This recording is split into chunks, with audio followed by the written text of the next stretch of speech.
नमस्कार, आप सबका स्वागत है। मैं डॉक्टर विकास राजपुरोहित, अधीक्षक मथुरा दास माथुर अस्पताल।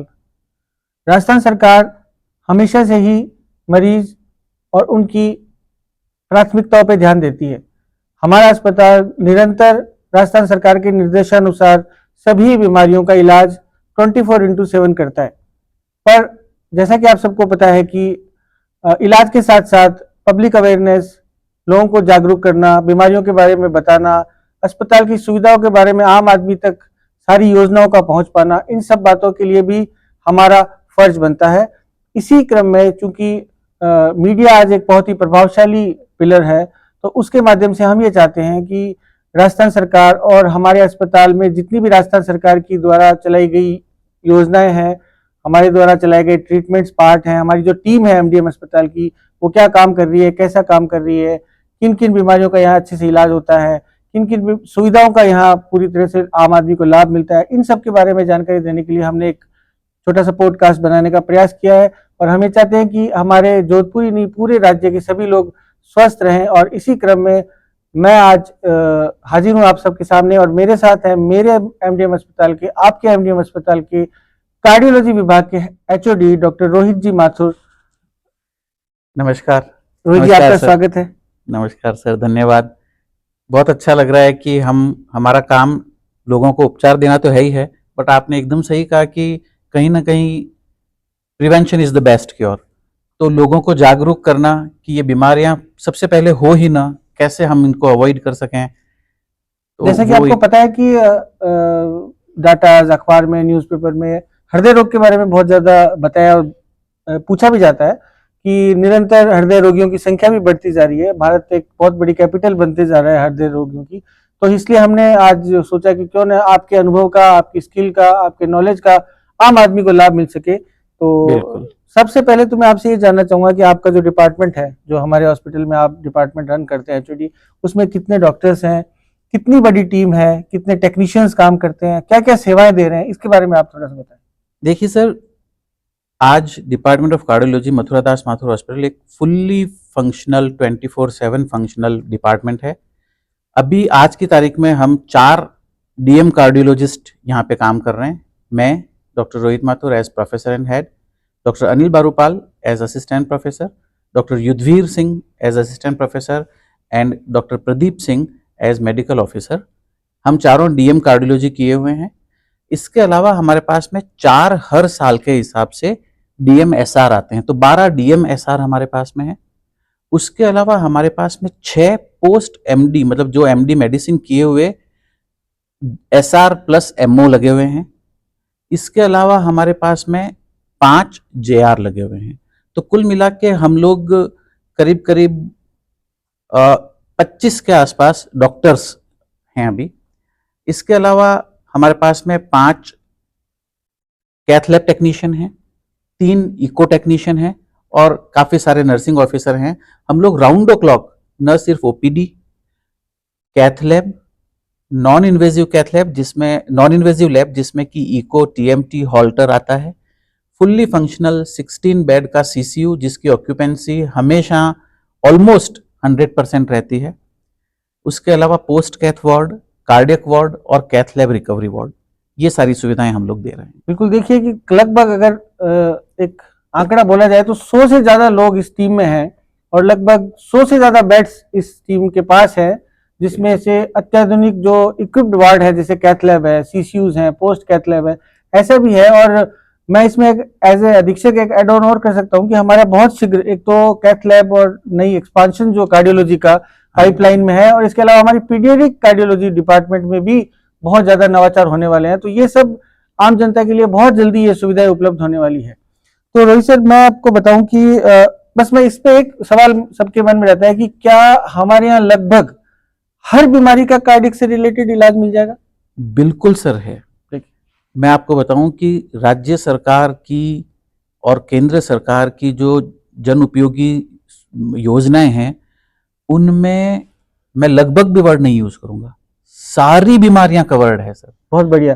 कहने का मतलब है कि कहीं किसी को किसी अन्य अस्पताल, अन्य स्टेट जाने की जरूरत नहीं है। इवन बाहर से रोगी हमारे यहाँ कार्डियोलॉजी में लेने आते हैं, मतलब इलाज, तो हमारा कार्डियोलॉजी विभाग एक बहुत ही उच्च कोटि का विभाग है और जो बहुत अच्छी आधुनिकतम सुविधाएं उपलब्ध करा रहा है।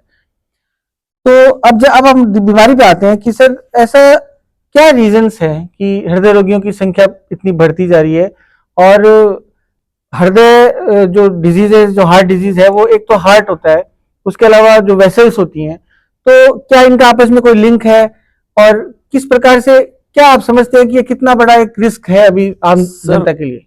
बहुत बड़ा रिस्क है। देखिए, ये जग विदित बात है कि साउथ एशियन, जिसमें कि इंडियंस सबसे बड़ा पार्ट है, साउथ ईस्ट एशियन जेनेटिकली, यानी कि बचपन से ही अपने जीन्स से ही हार्ट डिजीज के लिए ज्यादा प्रोन है। इंडिया में हार्ट अटैक बाहर के बजाय कम उम्र में होता है, ज्यादा सीरियस होता है, कम कोलेस्ट्रॉल लेवल पे भी होता है। तो इसीलिए जो आपने पहले वर्ड यूज किया कि India is going to be a world capital of cardiac disease, ये बहुत सही है। तो कहीं कि जेनेटिकली भी इसका रोल है? जेनेटिकली है, पर उसमें सबसे बड़ी प्रॉब्लम आजकल हमारे खान पान और जीवन शैली ने उसके अंदर क्या कहते हैं कि आग में घी डालने का काम कर नहीं, दिया उस पर हम बिल्कुल आएंगे, क्योंकि अब ये तो मानने की बात है कि हृदय रोगियों की संख्या बढ़ती जा रही है, और इस कॉन्टिनेंट में या साउथ ईस्ट एशिया की बात करें, भारत, पाकिस्तान, बांग्लादेश, चाइना, श्रीलंका, इनमें हृदय रोगी ज्यादा रिस्क पे है डॉक्टर साहब के हिसाब से। तो क्या प्रिवेंशन किया जाए, क्योंकि prevention is better than cure, तो हम जितना जल्दी जाग जाएं, जितना जल्दी प्रिवेंटिव काम कर लें, उतना अच्छा है। तो आपसे बेहतर प्रिवेंटिव मेजर्स के बारे में कौन बताएगा, और क्या किस एज से शुरू करने चाहिए, किनको करना चाहिए, क्या उस हृदय रोगी सिर्फ वही करे या आम आदमी भी प्रिवेंशन पे जाए? ऐसे कुछ सवाल है जिनके बारे में आप प्रकाश ये डालें। बहुत ही जरूरी है ये चीजें जानना कि हृदय रोग से बचना हमें एडल्टहुड में शुरू नहीं करना है, हमें राइट फ्रॉम चाइल्डहुड शुरू करना है। देखिए, आप भी जानते हैं कि आज इंडिया में हम दो धारी तलवार पे हैं। एक तरफ हमारे यहाँ कुपोषण है, पर दूसरी तरफ हमारे यहाँ ओबेसिटी, चाइल्डहुड ओबेसिटी भी बढ़ रही है। बिल्कुल। तो चाइल्डहुड ओबेसिटी यानी कि जो बचपन में जिन बच्चों को मोटापा हो जाता है, वो आगे जाके हार्ट डिजीज होने के लिए बहुत हाई रिस्क होते हैं। तो प्रिवेंशन हमें वहीं से शुरू करना है। क्या प्रिवेंशन करना है? हमारे बाप दादा, जो हमारी फोर फादर, जो हमारी पीढ़ियां थी, जो वो करती थी, वो एकदम सही था। खाना सादा खाना, कम से कम प्रोसेस्ड फूड लेना, और पूरी मेहनत करना, प्लस खुश रहना। अब ये कैसे कर सकते हैं?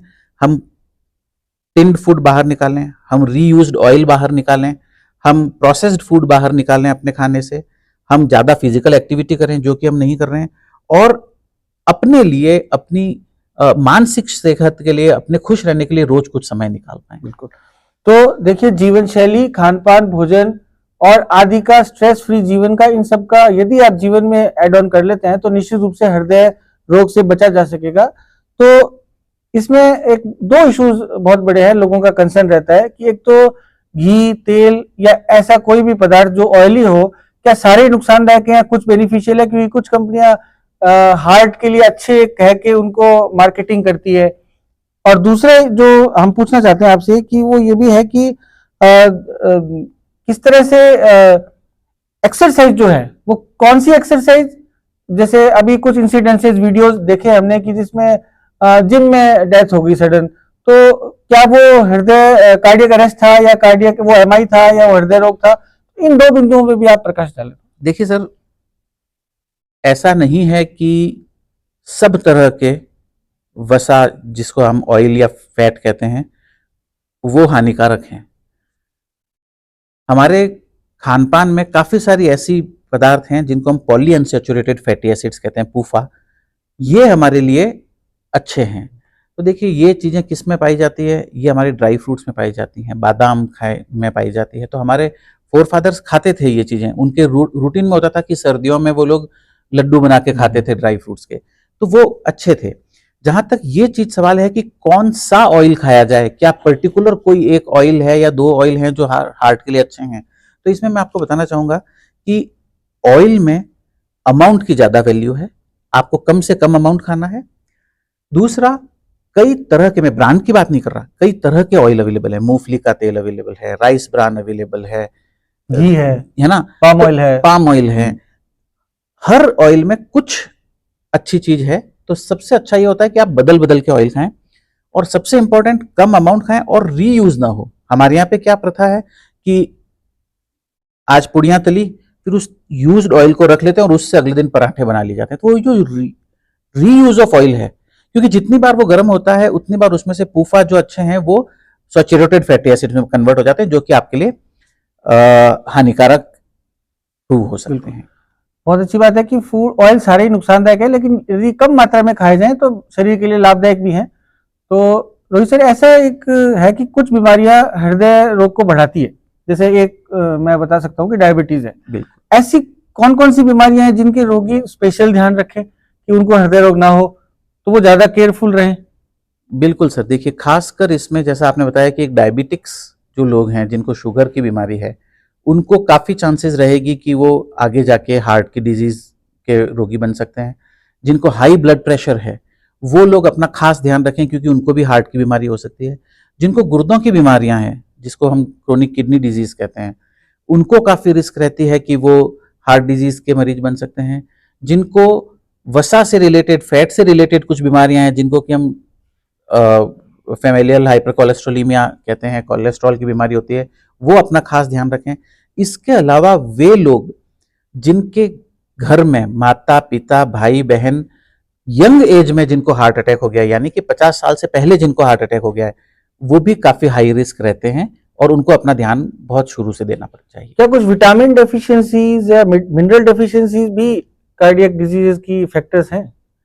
सर पर्टिकुलर कोई, क्योंकि बाजार में बहुत सारी मल्टीविटामिन हेल्थ सप्लीमेंट्स जो हेल्थ मिलती हैं, सप्लीमेंट्स ये कह के बेची जाती है कि वो कैंसर को प्रिवेंट करती है, हार्ट को डिजीजेस को प्रिवेंट करती है। सर ओमेगा 3 फैटी एसिड्स जो हैं वो एक ऐसा कॉन्स्टिट्यूएंट है जो जिससे कि हमारे खून में जो खराब फैट है वो कम होता है और अच्छा फैट बनता है। तो ओमेगा 3 फैटी एसिड्स जो हैं वो हम कहीं ना कहीं यूज कर सकते हैं। पर मैं ये कहूंगा कि एक मैंने सुना था कि मैग्नीशियम और सेलेनियम का भी रोल है इसमें। सर मैं यही कहना चाह रहा था कि ये सब चीजें अभी तक बहुत ज्यादा प्रोवन नहीं है। बढ़िया, थैंक यू। बहुत ही आपने कम समय में बहुत अच्छी अच्छी बातें बताई। तो इसी को जारी रखते हुए कि अगर किसी को चेस्ट पेन हो गया है, तो एक तो डॉक्टर साहब ये बता दें कि चेस्ट पेन को सामान्य छाती के दर्द से, हृदय घात से कैसे डिफरेंशिएट करें, और यदि किसी को हो भी गया है तो कुछ बेसिक चीजें जो वो अस्पताल पहुंचने से पहले कर ले, क्योंकि अस्पताल में आने के बाद तो आप हमारे इतने एफिशिएंट डॉक्टर साहब है कि उस मरीज को कुछ नहीं होने देंगे, लेकिन घर से अस्पताल आने में या कोई गाइडलाइंस है या कोई ऐसी दवाइयां हैं जो जिनके लेने से उसको तुरंत लाभ मिल सकता है? बिल्कुल सर, या कुछ ऐसा डूज एंड डोंट्स हो? जी जी जी, वो उनके बारे में भी आप बताएं। देखिए सर, हम जिस ग्रुप को हमने अभी बात की, जैसे diabetes, blood pressure, kidney disease, ये वो लोग हैं जिनको हमेशा ध्यान रखना चाहिए कि किसी भी तरह का जबड़ों से लेके नाभि तक का कोई भी तरफ का पेन, चाहे वो लेफ्ट साइड के हार्ट में होता है, कई बार बीच में होता है, कई बार दोनों खंडों में होता है, कई बार जबड़ों में होता है, कई बार लेफ्ट आर्म में जाता है, ये तरह के पेन आपके लिए एक अलार्म साइन हो सकते हैं और आप एक बार मेडिकल सलाह लेनी ही है। अब जो सवाल इंपॉर्टेंट है कि खुदा न खास्ता ये हो गया तो अब आप क्या करें, तो देखिए सबसे पहली चीज पैनिक ही नहीं हो, क्योंकि जितनी हार्ट रेट, जितनी आपकी धड़कन बढ़ेगी उतना ही आपके हृदय को ज्यादा काम करना पड़ेगा और उसकी जो अगर ये हार्ट की प्रॉब्लम है तो वो और बढ़ेगी। दूसरा, हम सारे लोग अपने घर में एक नॉर्मल डिस्प्रिन की गोली रख सकते हैं, एक 325 मिलीग्राम की डिस्प्रिन, उसको मुंह में रख के उसको दांतों से क्रश कर लेना है, उसको चबा लेना है, उसको पानी के साथ निगलने की जरूरत नहीं है, क्योंकि जब उसका एब्जॉर्प्शन अगर मुंह से ही होगा तो बहुत फास्ट होगा और उसका इफेक्ट बहुत जल्दी आएगा।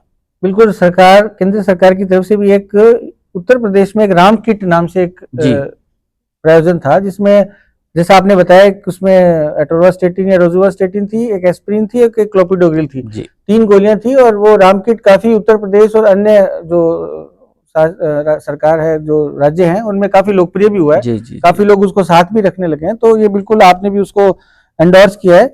तो बेसिकली जैसे कुछ टेस्ट एक है जो काफी आजकल प्रचलन में है कि टीएमटी करा ली जाए, ईसीजी करा ली जाए, इको करा ली जाए और एक कॉर्नरी एंजियो करा ली जाए। एक कन्वेंशनल एंजियोग्राफी और बाईपास, जो तो बड़े आपके हार्ट से रिलेटेड ड्रग्स है। इसके अलावा जो ये सीटी एंजियो और टीएमटी है, ये एक स्क्रीनिंग टेस्ट जिनको कहा जाता है, वाकई में इनकी यूजफुलनेस है कितनी है? ये बहुत है सर, बहुत है। देखिए दोनों ही TMT और CT एंजियो बहुत ज़्यादा यूजफुल टेस्ट हैं, और मैं आपके माध्यम से और इस मीडिया के माध्यम से लोगों को बताना चाहूँगा कि अपने मथुरा दास माथुर हॉस्पिटल में CT angio round the clock हो रहा है, और अब इसकी एक नहीं 2 मशीन लग चुकी हैं। बिल्कुल बिल्कुल।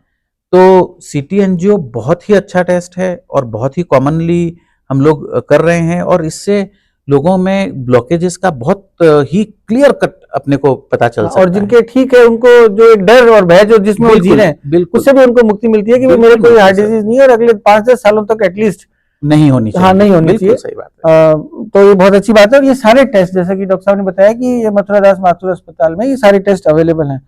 तो चलो आपने दवाई ले ली और हार्ट में आ गए और सेंटर में आ गए, तो उसके बाद जैसे आपने या तो बाईपास करा लिया या आपने एंजियोप्लास्टी करा ली, इन सब के बावजूद बाद में क्या फॉलोअप में ध्यान रखना चाहिए देखिए बहुत जरूरी है, और कब कब फॉलोअप कराना चाहिए, ये एक बड़ा प्रश्न है। बिल्कुल सही कह रहे हैं सर आप, बहुत ही ज्यादा जरूरी है। क्योंकि देखिए थोड़ा सा जो हमारी जनता है, हमारी जो खासकर रूरल जो ग्रामीण परिवेश के लोग हैं, उनमें एक तरह का भाव बैठा हुआ है कि एक बार ऑपरेशन हो गया मतलब बीमारी कट गई।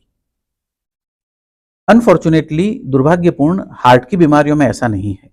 हार्ट की बीमारियों में हम एक बार ब्लॉकेजेस निकाल देते हैं, पर अगर हम खान पान का ध्यान नहीं रखेंगे, अगर हम वही अपनी गलतियां दोहराते रहेंगे, तो ब्लॉकेज फिर से डेवलप हो जाएंगे। तो इसमें रेगुलर दवा लेने का और रेगुलर फॉलोअप का बहुत ज्यादा महत्व है। अमूमन हम एंजियोप्लास्टी करने के बाद में पहला फॉलोअप 10 दिन पे रखते हैं, उसके बाद महीने पे, और उसके बाद में अगर सब ठीक रहे तो 3-3 महीने से लोगों को बुलाते हैं। पर ये बहुत वेरी करता है, बिल्कुल डिपेंड करता है कि मरीज कैसा मतलब रहता कहने है। का मतलब कि फॉलोअप जरूरी है। बिल्कुल। और आपकी जो दवाएं चल रही थी उनको भी आप रेगुलर लेते रहे, चिकित्सीय सलाह के बिना, उनको ना बंद करें ना उनकी डोज में कोई बिल्कुल अल्ट्रेशन सही। करें। लेकिन हाँ, ऐसा देखा गया है कि समय के साथ धीरे धीरे जो आपकी बहुत सारी दवाएं चल रही होती है वो कम हो कम हो जाती है, जाती हैं, बिल्कुल उनकी कम हो डोजेस कम हो जाती है, लेकिन वो करें कार्डियोलॉजिस्ट या फिजिशियन की सलाह के बाद ही करें। बिल्कुल, तो बिल्कुल। ये एक बहुत अच्छी बात बताई सर ने। तो अब काफी कुछ हृदय के बारे में, डिजीजेस के बारे में सबने बता दिया। तो टेक होम मैसेज, मतलब स्पेशली फॉर यंग पर्सन, एक तो आप वो बता दीजिए। और एक जो युवाओं में आजकल आपने देखा है कि अल्कोहल का, ड्रग्स का और वीडियो गेम्स का, जो एक उनकी सेडेंटरी लाइव्स है, बिल्कुल उनका भी एक, उनको एक यदि आपके माध्यम से एक उनको मैसेज जाए तो हमारी जो युवा शक्ति है जो देश के लिए बहुत महत्वपूर्ण है, वो इन सब चीजों से दूर रहे और हेल्दी लाइफस्टाइल को अपनाए। तो एक take home message doctor Rohit Mathur, HOD cardiology, MDM अस्पताल की तरफ से। देखिए एक बहुत जरूरी पार्ट है ये टेक होम मैसेज जो मेरी तरफ से जाएगा युवाओं के लिए। वो सबसे इंपॉर्टेंट ये रहेगा कि हमें अपनी जीवन शैली बदलने की जरूरत है। हम काउच पोटैटो बने हुए नहीं रह सकते, हम दिन भर मोबाइल टीवी में नहीं रह सकते। हमारी जो जेनेटिक मेकअप है वो काम करने वाली है। हम एक कृषि प्रधान देश रहे हैं। हम लोगों को फिजिकल एक्टिविटी रखनी है, हम लोगों को खुश रहना सीखना है, और चिंता, स्ट्रेस बिल्कुल कम रखना है। अच्छा खान पान, अच्छी फिजिकल एक्टिविटी और अच्छा मेंटल मेकअप, ये 3 चीजें ऐसी है जो आज से अगर हम अपना लेंगे तो मेरा विश्वास है कि हम हार्ट डिजीज को अपने से बहुत दूर रख सकते हैं। बिल्कुल, थैंक यू। आपकी जो ये बातें हैं इनसे सुनकर निश्चित रूप से जिन जिन लोगों ने भी इस को सुना होगा या शेयर किया होगा, निश्चित रूप से उनको बहुत सारा फायदा होगा। और मथुरा दास माथुर अस्पताल और राजस्थान सरकार हमेशा आपके हृदय ही नहीं, आपकी सभी बीमारियों के लिए तत्पर हैं, आपकी सेवा में। और अच्छी से अच्छी आधुनिकतम सुविधाओं के साथ हमारी जो पूरी चिकित्सीय टीम है वो आपका इलाज पूरे अच्छे भाव से, सेवा भाव से और संपूर्णता के भाव से करने के लिए कर्तव्य बद्ध है, आपके लिए हमेशा तैयार है। 24/7 हमारी इमरजेंसी चलती है। कार्डियोलॉजी के जो सपोर्टिव डिपार्टमेंट्स है, चाहे वो डायबिटीज के हो, चाहे वो कार्डियोथोरेसिक सर्जरी का डिपार्टमेंट हो, चाहे एनेस्थीसिया का डिपार्टमेंट हो, चाहे मेडिसिन का डिपार्टमेंट हो, जो उसके साथ साथ काम करते हैं कार्डियोलॉजी के साथ साथ, वो सब भी हमारे इस अस्पताल में बहुत अच्छे तरीके से चलाए जा रहे हैं। और समय समय पर उनके विशेषज्ञों द्वारा भी आपसे बात कराई जाएगी, आपसे रूबरू कराया जाएगा। तो हमारी अस्पताल की टीम आपके हमेशा स्वस्थ रहने की कामना करते हैं। धन्यवाद। नमस्ते।